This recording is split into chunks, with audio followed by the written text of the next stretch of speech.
Transitional epithelium.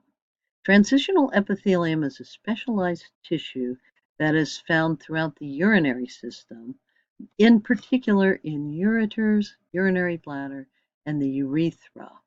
Its job is to stretch to allow filling, and then it collapses again when it's not full. So here we have a ureter. There's a layer of adipose tissue around it. There's a layer of smooth muscle. And you can see the empty lumen that is the center of the tube. And you can get the impression that this could stretch out as a drop of urine drops through. And then when the drop of urine passes, it collapses back down.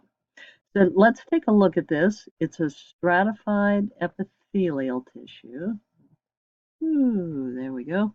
And as in all stratified epithelial tissues, it's got a prominent basement membrane separating the stratified tissue from the surrounding tissue.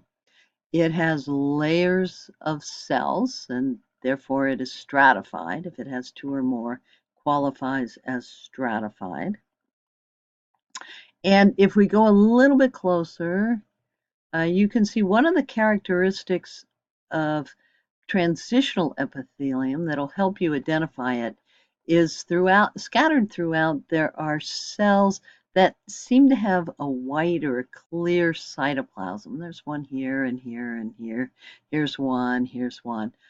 And I'm not quite sure why that happens, but I don't think I can think of any other tissue where you would see that white cytoplasm interspersed with other cells that have the pink cytoplasm.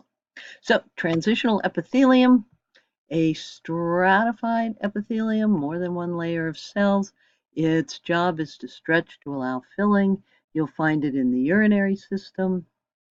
And in this case, it is lining a ureter. Let me go back out again. And so your context is going to be another way to help you identify it.